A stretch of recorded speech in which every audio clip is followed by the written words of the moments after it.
ဘုန်းကြီးကျောင်းထွက်ဟေ့ဆိုဘာတွေမြင်မှလာလို့လဲဘာတွေးခေါ်တွေမြင်မှလာလို့တော့နော်တွေးခေါ်တွေကကြာလေနှိမ့်ကြလေဖြစ်လာတာပဲတကယ်တမ်းဟေ့ဆိုရင်ဒါဘုန်းကြီးကျောင်းတိုင်းသီလရှင်တိုင်းဟာစာကြည့်တဲ့ရှိကိုရှိရမှာဦးဇင်းတို့ဥရောပနိုင်ငံတွေရောက်တာပဲစာကြည့်တဲ့ဟေ့ဆိုတော့ရက်ကွက်စာကြည့်တဲ့အိမ်တိုင်းမှာစာကြည့်တဲ့နော်အကုန်လုံးနေရာတိုင်းမှာစာကြည့်တဲ့နော်အမြဲတမ်းသူတို့စာတွေဖတ်ကြလို့တိုးတက်ကုန်ကြတာပဲယနေ့မြန်မာပြည်ကဘုန်းကြီးတွေကပညာရေးစာပေအရလည်းဘာမှဥဆောင်မှုမပေးနိုင်ဘူးအတွေးခေါ်ရလည်းပဲမှန်ကန်တဲ့အတွေးခေါ်တွေတင်ကြမှုမပေးနိုင်ဘူးအာနာရှင်နဲ့ပေါင်းစားပြီးတော့ကျောင်းကြီးတွေစောက်ဖျားကြီးတွေတဲတာကိုပဲတာဒနာပြုလို့ထင်နေကြတာပဲနော်အဲ့တော့လူတွေကလည်းအဲ့ဒီလိုအာနာရှင်နဲ့ပေါင်းစားပြီးတော့ကျောင်းကြီးတွေနော်ဖျားကြီးတွေတဲထားတာကိုပဲဘုံကံကြီးတွေဆိုပြီးအထင်ကြီးနေကြတာအဲ့ဒီလက်ကွက်ထဲမှာမျောမားနေကြတာအဲ့တော့သူတို့ကကိုရင်လေးတွေကိုသူတို့ကများများကျင်းထည့်ပြီးတော့ငွေထားနိုင်ရင်သူတို့အတွက်လိုတရပဲအဲ့တော့မြန်မာပြည်မှာရမြောက်ပြဆန်တောင်အစ်စ်မှာပဲရှိတယ်။ရာမေရှောက်ကြွတာကိုရင်ဝှချင်းဟာအရင်ဘဝကမိဘတွေကိုကျွတ်လွတ်စေတယ်ဒီထက်ပိုကောင်းတယ်ဆိုရင်ဖះလောင်းတော်ဖြစ်နိုင်တယ်ဟုဆရာတော်စေကိဏကဓမ္မဒုဒစာသင်ကျောင်းရဲ့ကိုရင်ဝတ်တဲ့အချိန်တရားဟောနေတာကိုကြားသိရပါတယ်ဖေဟာမြတ်စွာဘုရားကပိဿုပန်တက်တဲ့ကိုပဲကြည်ပါလို့ဟောတာကြောင့်လေ့လာသိရှိရပါတယ်ဖေဟာယခုလိုအရင်ဘဝမိဘတွေကျွတ်လွတ်မယ်ဆိုတဲ့အယူအဆနဲ့ဖះလောင်းဖြစ်နိုင်တယ်ဆိုတဲ့အယူအဆဟာမြတ်စွာဘုရားလူကြဖြစ်ပါသလားဖေဟာဆရာတော်ရဲ့အမြင်ကိုလည်းဟောကြားပေးတော်မူပါဖေဟာမိကုမေးလျှောက်ပြတဲ့အတွက်ကြောင့်ကျေးဇူးအများကြီးတင်ပါတယ်အဲ့တော့ဝိသေကိဏကတော့အားလုံးပဲသိကြတဲ့အတိုင်းပဲနော်အမြဲတမ်းဂျင်းထက်နေတဲ့ကိုတော်ကြီးပါဂျင်းကိုတော်ကြီးပေါ့နော်ဂျင်းနေထဲတဲ့မိုင်းနေတိုက်တယ်ကလင်ကြတယ်ဆရာနာရှင်နဲ့ပေါင်းစားတယ်ဒေါအောင်ဆန်းစုကြည်တို့ပြည်သူရေးချယ်တဲ့နော် NLD ပါတီဒေါအောင်ဆန်းစုကြည်တို့ကိုတစ်ချိန်လုံး5နှစ်ပတ်လုံးနော်တိုက်ခိုက်တယ်ညီမျိုးစုံတွေကလပန်ထိုးပြီးတော့ကလင်ကြစ်ကြတယ်ဆရာနာရှင်အာနာပြန်သိမ့်ဖို့အထိအမြဲတမ်းဒါမြောက်ပေးနေတဲ့အင်မတန်ရုပ်မာတဲ့ကိုတော်ကြီးပါအဲ့တော့သူကဂျင်းထဲတာပါလုံးဝဗုဒ္ဓအလိုတော်ကြမဟုတ်ပါဗုဒ္ဓအလိုတော်ကြရှင်းရှင်းလေးပါနော်အဲ့တော့ဦးဇင်းတို့ရှင်ပြုကြတယ်ဟေ့ဆိုတာကဗုဒ္ဓဟာနော်သူဒါတော့ရာဟုလာကိုအမွေပေးတဲ့တာရဏအမွေဆိုတာသီလတာရဏတမာရိတာရဏပညာတာရဏဆိုတဲ့အမွေပေးတာပါနော်ခဏပြောခဲ့တဲ့ဘာမှရှေးဘဝတွေနောက်ဘဝတွေကျွတ်လွတ်တာတွေဘာမှမဆိုင်ပါဘူးနော်ယင်ထဲမှာငြိမ်းစေခြင်းနဲ့စန္ဒနဲ့ခဏပြောခဲ့တဲ့ကောင်းမွန်တဲ့ဗုဒ္ဓဟာသီလတာရဏအမွေတမာရိတာရဏအမွေ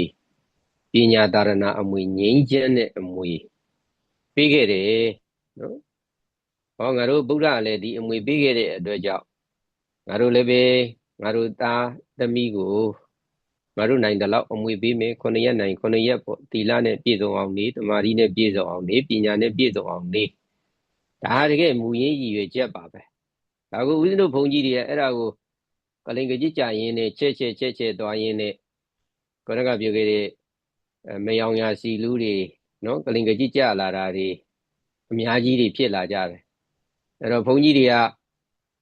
လူတွေအနေနဲ့ကလည်းပဲကိုရင်တွေများနေရင်သဘောကျတဲ့ခါကျတော့တချို့ဘုန်းကြီးတွေဟေ့ဆိုရင်နော်ကိုရင်တစ်ပါးသူတို့ကြောင်းလာဖို့တဲ့ဟေ့ဆိုရင်9သိန်းပေးမယ်10သိန်းပေးမယ်ဟိုနေဇက်ကခလေးတွေဟေ့ဆိုရင်နော်15သိန်းအထိတချို့ဆိုပေါက်တာတွေကြားရတယ်ပအိုလေးတွေပလောင်လေးတွေရှမ်းပြည်နယ်ဘက်တွေအဲ့လိုမျိုးပေါ့စစ်ဘေးတွေကနေပြီးတော့အဲ့လိုနေရာတွေကဟေ့ဆိုရင်သူတို့ကဈေးပုံမြင့်တယ်သူတို့ဘာလို့လဲဟေ့ဆိုမြောက်ပြဆန်တောင်းတို့ကောင်းတာ哦ပြီးလူတွေကိုလာရင်တွေ့လားတက္ကမကြီးတို့ဒါဟိုပြည်နေရအင်မတန်မှစစ်ဖြစ်နေတဲ့နေရာကရှားပါတဲ့နေရာတွေကနေပြီးတော့ဘုံဘုံကခေါ်ပြီးတော့သူတို့ကိုဒီမှာနော်ဇာဝေနေရေးပညာရေးတာဝန်ယူပေးထားတာတကယ်တမ်းကျတော့အဲ့ဒီကလေးတွေကိုနော်မြင်မအောင်ဘာမှလုပ်တာမဟုတ်ဘူးဦးဇင်းတို့ကိုယ်တိုင်တွေ့နေရတာပဲအဲ့ဒီကလေးလေးတွေကိုမြောက်ပြဆန်တောင်းလုပ်ကြတာတချို့ဆိုရင်ကိုရင်လေးတွေကဝါဆိုတင်ကန်းဆိုပြီးတော့အကက်ခံရတယ်နော်ဟိုကလာလူလိုက်ဒီကလာလူလိုက်မြောက်ပြဆန်တောင်းညကြရင်ကားကြီးထိုးလာပြီးတော့အဲ့ဒီတင်ကန်းတွေကတင်ကန်းဆိုင်ကိုရောက်သွားကြတယ်နော်တင်ကန်းဆိုင်နဲ့ဘုန်းကြီးတွေကလည်းအမြဲတမ်းလဝါချင်းရိုက်ထားကြတယ်အဲ့တော့ကိုရင်လေးတွေမှာတွားကြည့်ရင်တင်ကန်းလေးတွေကစုပ်ပြေဝဲတွေပေါက်နော်အဗျာလင်္ကာရတို့ဟေ့ဆိုရင်မြင်တဲ့အတိုင်းပဲကိုရင်လေးတွေဝဲတွေပေါက်နေလို့ မတန်ရှင်းလို့ဆိုပြီးတော့နော်ကုသိုလ်ရှင်တွေကသင်္ကန်းလေးတွေတန့်အောင်ဆိုပြီးတော့ဝိလျှော်သက်တွေနော်သူတို့ကရပါတယ်ဟေ့ဆိုလို့လှူဒန်းတာပဲပြီးလည်းပြီးတော့အဲ့အဝိလျှော်သက်ပါရောင်းစားပြကြတာကိုရင်းပေါ်မှာတကယ်စေတနာမရှိကြပါဘူးလူတွေရတာတကယ်စေတနာရှိကြတာပါလူတွေတကယ်စေတနာရှိတာကိုဘုန်းကြီးတွေကကောင်းကောင်းသိပါတယ်အဲ့ဒါကိုသူတို့အသုံးချကြတာပါဘုန်းကြီးတွေကဒီကိုရင်တွေပေါ်မှာစေတနာတကယ်ရှိတယ်ဟေ့ဆိုရင်နော်ခဏကပြောခဲ့တဲ့ကျမ်းမာရေးတွေတောင်းယူရမယ်ပညာရေးတွေမြင်မာလာရမယ်နော်ဒီကျောင်းတိုက်ကထွက်လာတယ်ဟေ့ဆိုအတွေးအခေါ်တွေမြင်မာရမယ်နော်ခဏကပြောခဲ့တဲ့ဗုဒ္ဓထားခဲ့တဲ့သီလဒါရဏတမာရိဒါရဏပညာဒါရဏဒီအမွေတွေမြင်မာနေရမယ်နော်ယနေ့ဟေ့ဆိုရင်မြင်ရတဲ့အတိုင်းပဲနော်ဒါတွေစနစ်တကျအမွေမပေးနိုင်တဲ့အတွက်ကြောင့်တစ်တော့ပေါ်မှာတက်ပြီးတော့ဒဏ္ဍာတွေတွန့်နာတွေနန့်နာတွေနော်သီလရှင်ရေးဆိုမတူလောက်မှသူ့မျက်လုံးတော့မှပဲသွားပြီးခွဲစိတ်ပြုပြင်နော်မျက်ရည်ပေါ်တာတွေလုပ်တယ်ဟေ့ဆိုတော့ဦးဇင်းတို့တိုင်းပြည်စဉ်းစားကြည့်ပေါ့သီလရှင်တွေကလည်းပဲထိုနည်း၎င်းပဲသီလရှင်ဆရာကြီးတွေကဒီသီလရှင်ဆရာလေးတွေပြစားကြတာအများစုပဲဒါကြောင့်မလို့ဦးဇင်းတို့ဘုန်းကြီးကျောင်းထွက်ဟေ့ဆိုဘာတွေမြင်မာလာလို့လဲဘာတွေးခေါ်တွေမြင်မာလာလို့တော့နော်တွေးခေါ်တွေကကြာလေနှိမ့်ကြလေဖြစ်လာတာပဲတကယ်တမ်းရေးဆိုရင်ဒါဘုန်းကြီးကျောင်းတိုင်းသီလရှင်တိုင်းဟာစာကြည့်တဲ့ရှိကိုရှိရမှာဝိဇ္ဇနုဥရောပနိုင်ငံတွေရောက်တာပဲစာကြည့်တဲ့ရေးဆိုတော့ရက်ကွက်စာကြည့်တဲ့အိမ်တိုင်းမှာစာကြည့်တဲ့နော်အကုန်လုံးနေရာတိုင်းမှာစာကြည့်တဲ့နော်အမြဲတမ်းသူတို့စာတွေဖတ်ကြလို့တိုးတက်ကုန်ကြတာပဲယနေ့မြန်မာပြည်ကဘုန်းကြီးတွေကပညာရေးစာပေအရလည်းဘာမှဥဆောင်မှုမပေးနိုင်ဘူးအတွေးခေါ်ရလည်းပဲမှန်ကန်တဲ့အတွေးခေါ်တွေသင်ကြားမှုမပေးနိုင်ဘူးအာနာရှင်နဲ့ပေါင်းစားပြီးတော့ကျောင်းကြီးတွေစောက်ဖျားကြီးတွေတဲတာကိုပဲတာဒနာပြုလို့ထင်နေကြတာပဲနော်အဲ့တော့လူတွေကလည်းအဲ့ဒီလိုအာနာရှင်နဲ့ပေါင်းစားပြီးတော့ကျောင်းကြီးတွေနော်ဖျားကြီးတွေတဲထားတာကိုပဲဘုံကံကြီးတွေဆိုပြီးအထင်ကြီးနေကြတာအဲ့ဒီလက်ကွက်ထဲမှာမျောမားနေကြတာအဲ့တော့သူတို့ကမေးခွန်းရှင်မေးတယ်လို့ပဲနော်ဒီကိုရင်လေးတွေကိုသူတို့ကများများကျင်းထည့်ပြီးတော့ငွေထားနိုင်ရင်သူတို့အတွက်လိုတရပဲအဲ့တော့မြန်မာပြည်မှာရမြောက်ပြဆန်တောင်အစ်စ်မှာပဲရှိတယ်တကယ်တမ်းရေးဆိုရင်ယနေ့တွက်ကြည့်လိုက်လေနော်ဘုန်းကြီးတွေ9သိန်းကျော်ရှိတာပဲယနေ့အေယာပရီတိုင်းမှာနော်ပေါ်တော်မူဘုရားဟေးဆိုပြီးတော့ရှုံးဘွက်ရည်တွေတွားခတ်တောက်ကြတာအစ္စလမ်လည်းမဟုတ်ဘူးဟိန္ဒူလည်းမဟုတ်ဘူးခရစ်ယာန်လည်းမဟုတ်ဘူးဗုဒ္ဓဘာသာတွေဒါဆိုအဖြစ်အရှင်းနေတာပဲဒီဘုန်းကြီးတွေဘာလုပ်နေကြလဲနော်အဲ့နေကြလို့ပေါ့ဒီဃာရမတွေရဲ့အတွေးခေါ်မြင်မာရေးလမ်းမှန်မှုတွေကိုမညွန်ကြားနိုင်လို့ပေါ့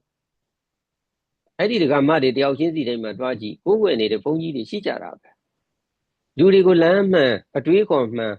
အကြောင်းမှန်မတင်ပေးနိုင်ကြအောင်နိုင်ငံရေးစနစ်မှန်မှန်ကန်ကန်တွေးခေါ်နိုင်အောင်ပညာရေးစနစ်တွေမှန်မှန်ကန်ကန်နော်လမ်းကြောင်းပေါ်ရောက်အောင်ဒီလိုနိုင်ငံရေးစနစ်ရဲ့အမားတွေရဲ့အောက်မှာရေးဆိုအရာအလုံးပျက်စီးနေကြတယ်ငါတို့ပြည်သူတွေကဒုက္ခရောက်နေကြတယ်ဒီစနစ်ကောင်းတွေရရှိလာအောင်ငါတို့ဘယ်လိုဝင်ပြီးပါဝင်ကြိုးစားကြမလဲပညာရေးတွေကောင်းလာအောင်ငါတို့စက်ကြီးတိုက်တွေဝိုင်းဖွင့်ပြီးတော့ဘယ်လိုကြိုးစားကြမလဲနော်ငါတို့ဒီရောက်လာကြတဲ့ကိုရင်လေးတွေဟေ့ဆိုရင်စနစ်တကျနော်ကျမ်းမာရေးပညာရေးအတွေ့အခေါ် level တွေကအစနော်တယောက်ချင်းစီတိုင်းရဲ့ခုနကပြောခဲ့တဲ့ level တွေမြင့်လာအောင်ငါတို့ဘယ်လိုလုပ်ကြမလဲတကယ်မြင်မာတဲ့ပညာရှင်တွေခေါ်ယူပြီးတော့ကိုကျောင်းတိုက်မှာနော်တင်တိုက်တာတွေကိုတင်ပေးမယ်မြင့်တင်မယ်နော်တရားနဲ့ပတ်သက်တဲ့ဟေ့ဆိုရင်လည်းအတွေးခေါ်တွေမြင်မာလာအောင်လုပ်ကြမယ်ဟေ့ဆိုရင်အရေးအသွေးမြင်မာတဲ့လောကကြီးဖြစ်လာမှာပေါ့အားလုံးယနေ့မြင်ကြတဲ့အတိုင်းပဲအတွေးခေါ်တွေကကြာလေနှိမ့်လာနှိမ့်လာလေအာနာရှင်တဲ့အကြလေပဲနော်အာနာရှင်ဟေ့ဆိုတာအတွေးခေါ်တွေနှိမ့်နေကြတယ်လူစင်မမီတဲ့အတွေးခေါ်တွေဖြစ်နေကြတယ်ဟေ့ဆိုရင်အာနာရှင်ဘာလုပ်နော်ကြုံခံနေကြမှာပဲငြိမ်ခံနေကြမှာပဲပေါက်ဆနေကြမှာပဲအဲ့ဒါကြောင့်မလို့ယနေ့ကိုလည်းပြောခဲ့တဲ့စေကိန်းနဲ့ကျင်းထဲတဲ့ဥစ္စာတွေဟာလုံးဝမဟုတ်ပါဘူးဘုရားရဲ့ယူဆဟာပစ္စုပန်တဲ့မှာမိမိတို့ရဲ့နှလုံးသားမှာသီလသမာဓိပညာတွေနဲ့ပြည့်ဝပြီးတော့ကိုယ်တိုင်လည်းငြိမ်းချမ်းအောင်လောကကြီးလည်းငြိမ်းချမ်းအောင်ဆောင်ရွက်ရတဲ့လမ်းစဉ်အစစ်ဖြစ်ပါတယ်လို့ဖြေချပေးပါတယ်ကျေးဇူးတင်ပါတယ်